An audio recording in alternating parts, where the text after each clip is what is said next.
Cek cek cek 1 2 3. Oke, sudah masuk ya. Selamat datang. Selamat datang di video kita gitu ya.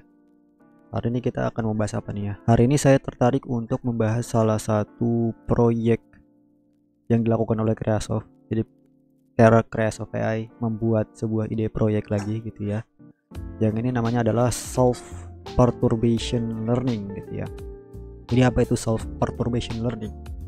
Jadi Self Perturbation Learning itu adalah sebuah training objektif gitu ya, untuk membuat sebuah diskriminatif model, atau sebenarnya sih membuat diskriminatif reward model atau verifier model. Jadi biasanya sebuah verifier model itu ditrain dengan training objektif supervised, yaitu ada label, ada data gitu ya. Jadi data ini itu berkorelasi dengan label apa, itu biasa seperti itu gitu ya. Nah, cara ini tuh menurut saya sangat mahal gitu ya, karena kita tuh harus mengumpulkan gitu ya, mengumpulkan label secara manual, mostly manual. Kalaupun misalkan bisa diaugmentasi gitu ya dengan generatif AI sekarang, itu masih tidak bisa sebanding dengan anotasi manual untuk membuat verifier model ini. Nah, dengan training objective self perturbation learning itu diharapkan gitu ya, kita itu bisa melakukan training sebuah verifier model dengan metode self supervised. Kalau misalkan tidak mau bilang itu unsupervised gitu ya, tapi intinya kita tidak membutuhkan label, yang kita butuhkan hanya raw data. Jadi bagaimana caranya gitu ya. Nah, singkatnya self perturbation learning ini kita tuh mengambil data raw ya, data asli misalkan gitu ya, data asli. Nah, dari data asli tersebut kita kasih noise, bukan noise ya, kasih artificial defect lah, artificial defect, atau mungkin di sini saya menyebutnya gitu ya, impostor. Jadi misalkan dari sebuah data kita pilih subset dari data tersebut, terus kita ganti gitu ya menjadi impostor. Nah, modelnya ini harus bisa gitu ya, harus bisa mengenali data yang ada impostor sama data yang tidak ada impostor. Maksudnya impostornya lebih sedikit gitu ya. Jadi itu tuh seperti seperti membuat model itu mengenali gitu ya data yang clean dengan data yang tidak clean itu seperti apa gitu ya. Jadi itu basicnya gitu ya, basic dari self perturbation learning gitu ya. Nah, saya juga sudah membuat sebuah eksperimen singkat, eksperimen kecil banget kayaknya. Cuman dari eksperimen kecil ini bisa dilihat ada hasilnya gitu, ada hasil yang bisa dilihat gitu ya. Jadi bagaimana gitu ya tentang detail implementasi dan eksperimennya, mari kita lihat. Oke, sudah terlihat ya ini.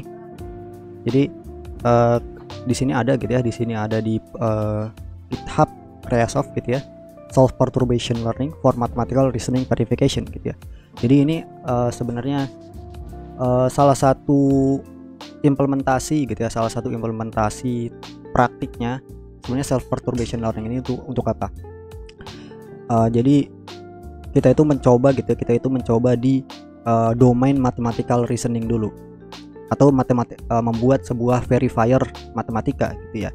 Verifier matematika itu apa? Verifier matematika itu adalah sebuah model yang dia tuh kayak semacam menilai gitu ya, atau mengevaluasi sebuah teks, atau mungkin ya sebuah input lah, sebuah input matematika, entah itu step by step matematika atau rumus atau apapun gitu ya. Pokoknya dia mengevaluasi sebuah sequence teks matematika, dan dia tuh kayak memberi skor lah ya, memberi skor ini tuh bagus atau tidak gitu ya. Nah, itu kurang lebih verifier gitu ya, verifier untuk matematika gitu ya.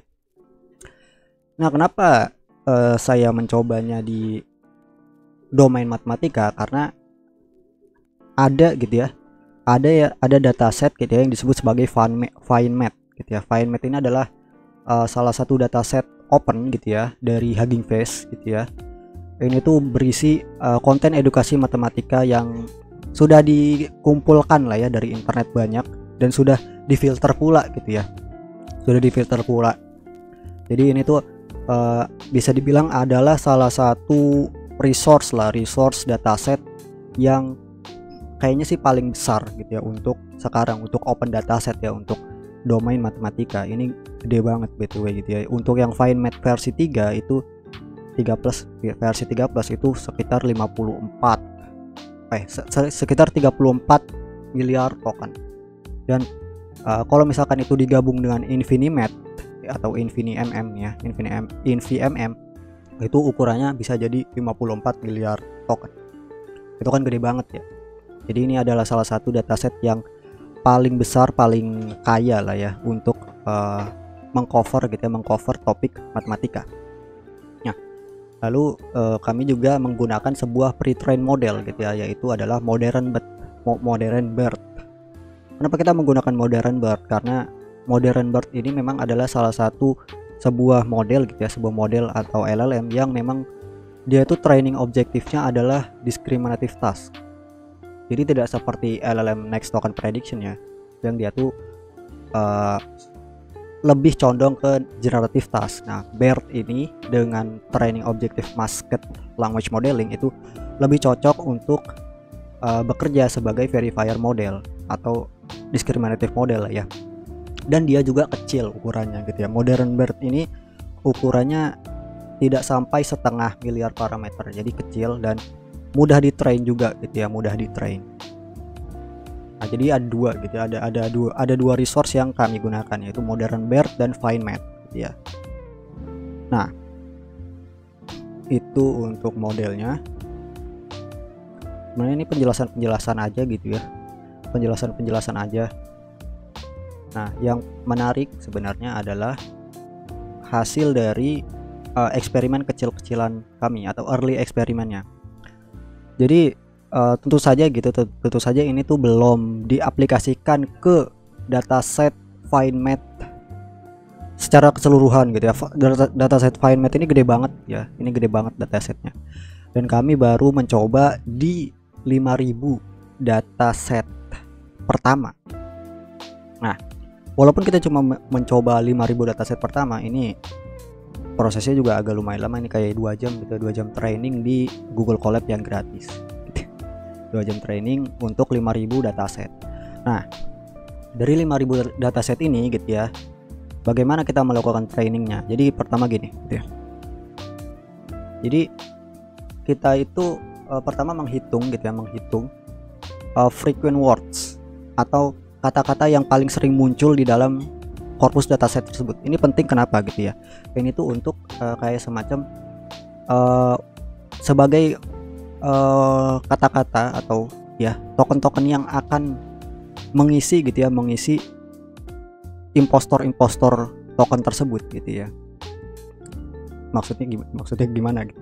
Jadi supaya impostor tokennya itu tidak terlalu gampang gitu ya. Kalau misalkan kita menggunakan random words atau kata-kata yang random, itu akan terlalu gampang ya untuk mengenali impostor words-nya ini. Nah, dengan kita mengumpulkan gitu ya frequent words atau kata-kata yang paling sering muncul di dalam suatu teks korpus, itu diharapkan gitu ya impostor words ini yang diisi gitu ya, itu lebih natural atau lebih nyambung. Walaupun sebenarnya niatnya adalah supaya itu tuh merusak teksnya gitu ya, tapi ini tuh supaya lebih susah gitu ya, lebih susah buat modelnya gitu ya untuk mengenali impostor words ini. Jadi di sini saya set gitu ya 1000 frequent words atau top 1000 kata-kata yang paling sering muncul.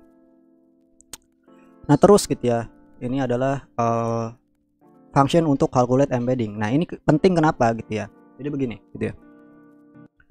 Ini tuh untuk kayak semacam mencari gitu ya, atau membuat gitu ya, membuat beberapa level kesulitan dari si impostor tokennya. Jadi begini gitu ya. Kata-kata yang lebih lebih dekat dengan impostor words, atau misalkan kita mengganti beberapa kata di dalam sequence gitu ya. Kalau misalkan impostor words-nya itu lebih dekat maknanya dengan kata yang diganti tersebut, maka itu lebih susah, ya kan? Jadi misalkan begini deh, ada sequence kata gitu ya. Cat sat on the mat. Nah, misalkan kata yang diganti itu adalah cat. Nah, kalau misalkan catnya itu diganti dengan dog atau anjing, itu kan lebih susah ya untuk mengenali itu impostor words, dibanding misalkan kita mengganti si catnya itu dengan the atau the gitu ya. The sat in the mat, itu kan pasti langsung kelihatan gitu ya, itu impostor words-nya itu gitu loh. Nah begitu gitu ya maksudnya gitu ya. Jadi kita itu menghitung embedding gitu ya untuk menentukan ini tuh tingkat kesulitannya berapa gitu ya. Nah, find nearest neighbors gitu ya.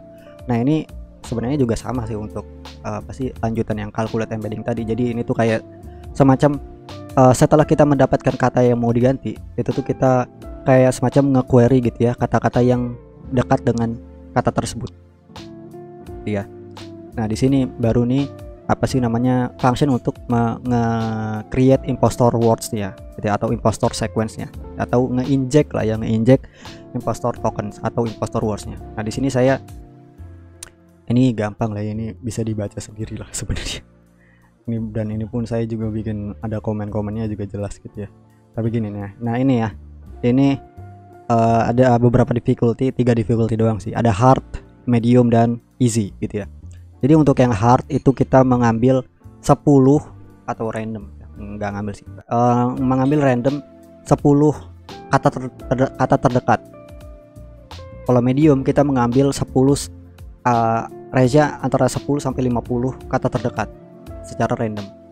Nah, kalau easy itu lebih dari 50, misalkan ya 50 sampai 100 sih. 50 sampai 100 kata terdekat gitu ya. Nah, dan ini adalah base reduction-nya. Base reduction-nya ini penting kenapa gitu ya. Base reduction-nya ini kayak semacam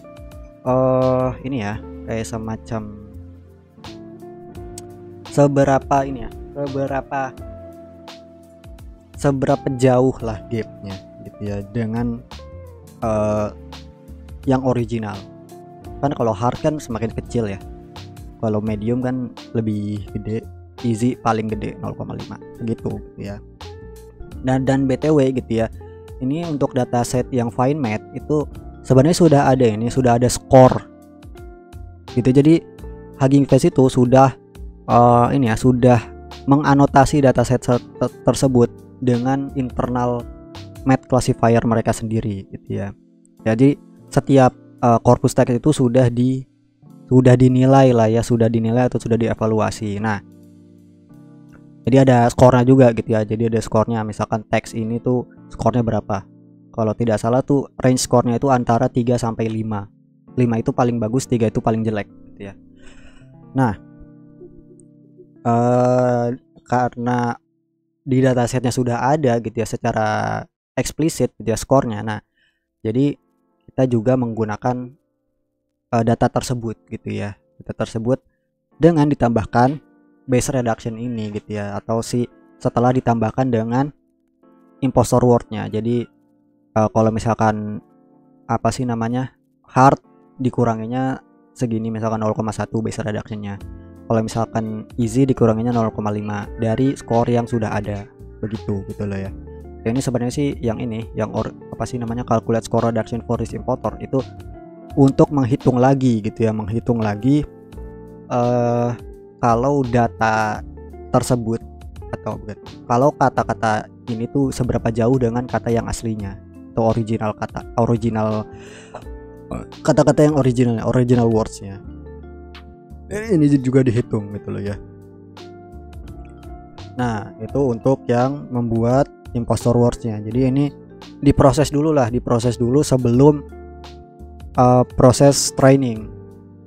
Jadi pertama itu kita downloadnya BTW secara streaming gitu ya, jadi tidak download langsung semuanya. Kalau download langsung semuanya ini gede banget, jadi kita streaming biar downloadnya cuma 5.000. Nah kalau ini untuk normalisasi sih skornya. Ini untuk apa ya namanya, ini kayak ini convert dari entah skor yang ada di label ini itu jadi float 32 supaya ya jadi apa sih namanya, kompatibel aja gitu ya. Nah ini kita masuk ke bagian embedding atau ya ngeload si base modelnya atau si ya modern BERT-nya. Di sini kami masih menggunakan modern BERT yang versi yang kecil. Ini yang lebih kecil ya, ini yang base. Ada versi large, cuman nanti aja kalau kita misalkan sudah nge-scale eksperimennya lebih gede lagi. Cuman ini kita nyoba yang kecil dulu. Lihat ya. Ini biasalah, ini kayak apa sih? Oh ya, ini nge-execute get frequent words, jadi mengambil kata-kata yang paling sering. Ini untuk ngeload base modern BERT-nya atau base modelnya. Ini untuk apa? Ini untuk proses embeddingnya. Jadi embeddingnya itu menggunakan modern BERT sendiri gitu loh. Jadi selain ini digunakan sebagai base modelnya gitu ya, ini juga digunakan sebagai apa sih namanya, embedding modelnya. Jadi apa sih namanya, digunakan untuk dua kebutuhan gitu lah ya. Tapi teman-teman juga bisa ganti kalau misalkan pengen embedding model yang lebih canggih gitu ya, yang lebih gede ya boleh, silahkan. Cuman karena ini untuk simplifikasi ya kita pakai yang sama aja gitu ya. Nah ya udah gitu ya. Terus ini adalah tokenized and pertur ya. Jadi ini adalah untuk ini ya, untuk ngeproses datasetnya. Jadi ditokenisasi dan apa ya namanya, dikumpulkan dengan si impostor sequence-nya. Jadi di dalam setiap satu dataset atau data point, dalam setiap satu dataset atau data point itu ada 4 yang penting. Pertama itu adalah teks, kedua itu adalah label. Teks ini teks yang original, label itu juga label original. Nah, terus ada impostor input ID. Jadi impostor input ID ini adalah si yang teks yang impostor. Terus yang impostor label itu adalah skor untuk yang impostor. Begitu, gitu ya. Nah, ini adalah custom data collector ya. Untuk ya supaya bisa memproses gitu ya, memproses datasetnya atau datanya gitu ya, sesuai dengan format atau sesuai dengan kebutuhan trainingnya. Ini biasa lah ya, ini ngeset gitu ya, ngeset si modern BERT-nya, auto model for sequence classification gitu ya. Jadi kita cuma tinggal menggunakan library-nya Hugging Face saja karena di sini sudah tersedia gitu ya untuk membuat gitu ya, membuat sebuah text classification model. Ya, text classification model itu biasanya ya sebagai reward model juga bisa, atau verifier itu bisa gitu loh. Nah, ini training. Nah, ini salah satu yang penting ya. Ini di sini saya menggunakan optimizer ada Lomo. Ini yang beberapa hari lalu juga saya, atau kayaknya seminggu lalu atau 2 minggu lalu itu saya bahas gitu ya. Optimizer ini adalah optimizer yang sangat-sangat memori efisien gitu ya. Jadi sangat ringan lah, sangat ringan gitu loh. Sangat ringan di kebutuhan memorinya dibanding Adam, bahkan dengan SSD pun ini lebih kecil gitu ya. Jadi ya udah gitu ya, jadi saya pakai aja di sini gitu ya, saya pakai di sini gitu ya. Nah, terus yang penting lagi itu adalah max steps 5.000 gitu ya, logging steps 10. Ini untuk ya untuk nge-log gitu ya, training prosesnya itu setiap 10 steps tuh, kayak 10, 20, 30 gitu loh. Nah, ini proses trainingnya biasalah, nggak ada yang begitu aneh gitu ya sebenarnya dari proses trainingnya. Lanjut ini ya, sampai 5.000 steps tuh. 5.000 steps ini 2 jam kurang lebih gitu ya, 2 jam proses training. Nah itu terus nyimpan, nggak saya simpen sih gitu, nggak saya simpen karena ini apa sih namanya, early eksperimen dan untuk nyoba-nyoba doang gitu ya. Dan ini pengetesan ya, pengetesan untuk unseen data gitu ya, pengetesan untuk unseen data dan ngetes juga hasil inference-nya seperti apa gitu ya. Nah di sini apa sih namanya, ada beberapa pengetesan. Pertama gitu ya, pertama itu saya menggunakan sebuah data ini ya, the distance. Ini tuh adalah sebuah, kalau tidak salah saya ini dapat dari salah satu dataset math reasoning deh gitu ya, dataset math reasoning. Jadi di Hugging Face itu ada banyak sekali gitu ya open dataset yang terkait dengan COT atau chain of thought matematika gitu ya. Dan ini salah satunya. Karena kan lagi ini ya, lagi tren gitu ya, lagi tren atau lagi rame tentang implementasi OpenAI O1 versi open source. Jadi banyak orang yang nge-share dataset chain of thought matematika, dan saya ya udah ambil aja salah satu, nge-sampel gitu ya. Dan kita sampel gitu ya. Nah ini untuk, jadi ini hasilnya adalah gitu ya, dia itu kayak, dia tuh bisa gitu ya, dia itu bisa membedakan antara original text dan teks yang ada impostornya ya. Ini original text gitu ya, yang gak diapa-apain, ini ada impostornya di sini gitu ya. Impostornya mana nih, misalkan yang define 6 define 52 tuh ya, itu kan gak masuk akal gitu ya. Nah ya, jadi lebih rendah skornya untuk yang ada impostornya.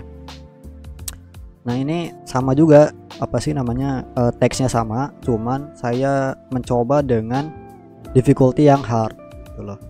Hasilnya seperti apa gitu ya, hasilnya yang impostor lebih rendah, cuman yang saya heran adalah gapnya atau jaraknya dengan yang original itu lebih gede dibanding yang easy. Harusnya kan yang easy kan jaraknya lebih jauh ya, ini yang hard malah lebih jauh gitu.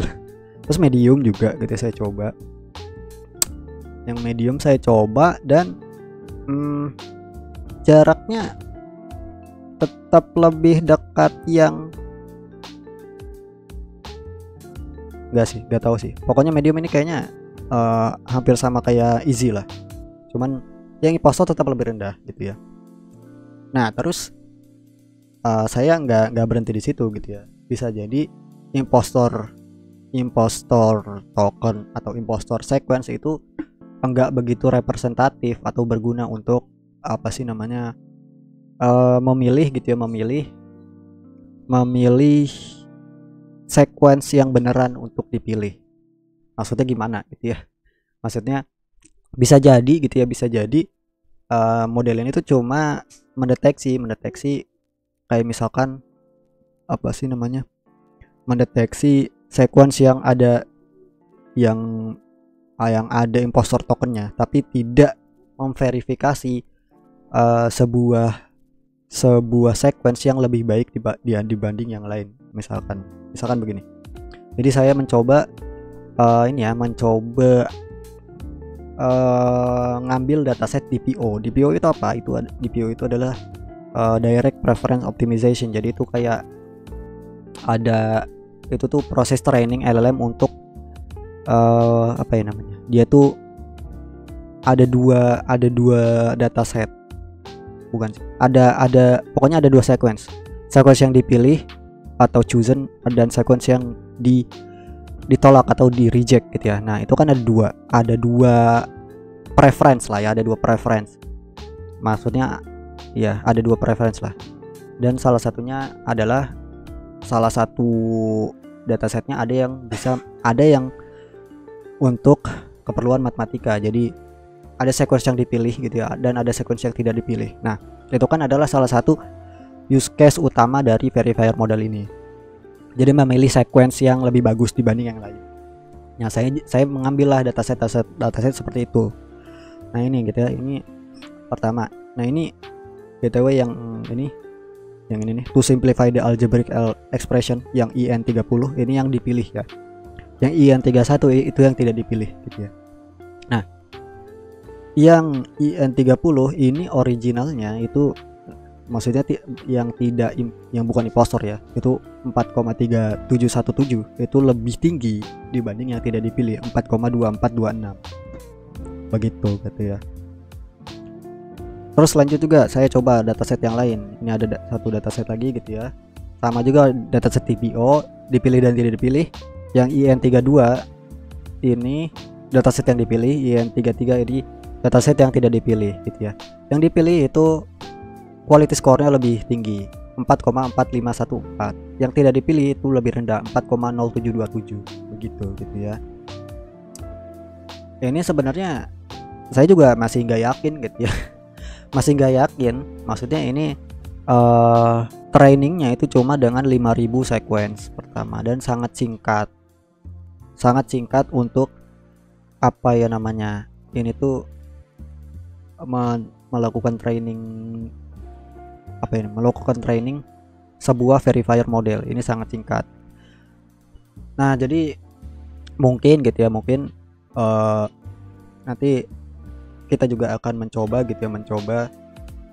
dengan skala yang lebih besar gitu ya, apakah hasilnya gitu ya akan konsisten atau tidak gitu loh, begitu. Dan pengetesannya pun ini masih pengetesan kayak ngetes 1-2 dataset doang, jadi tidak merepresentasikan gitu ya keseluruhan use case, keseluruhan data distribution gitu ya, begitu gitu loh ya. Dan ya masih sebenarnya sih ini masih banyak hal yang bisa diimprove gitu ya. Misalkan proses mengenerate atau membuat impostor tokennya gitu ya, itu bisa diimprove gitu ya, bisa diimprove. Atau misalkan gitu ya kayak menggunakan training objektif lain gitu ya, kayak contrastive learning gitu ya. Contrastive learning, saya sih kepikiran untuk menggunakan contrastive learning, cuman kayaknya masih mikir implementasinya seperti apa begitu gitu ya. Begitu gitu ya. Ini adalah salah satu proyek Microsoft yang ya kita sudah melakukan early eksperimen gitu ya, kecil-kecilan, walaupun kecil-kecilan begitu gitu ya. Dan ya itu sebenarnya untuk proyeknya dan penjelasannya juga gitu ya. Kalau misalkan teman-teman teman-teman tertarik ya, bisa melihat di GitHub-nya Microsoft AI begitu gitu ya. Dan ya mungkin segitu saja dari kita gitu ya. Terima kasih teman-teman yang sudah menonton sampai akhir. Kita ketemu di video-video kita selanjutnya. Bye bye.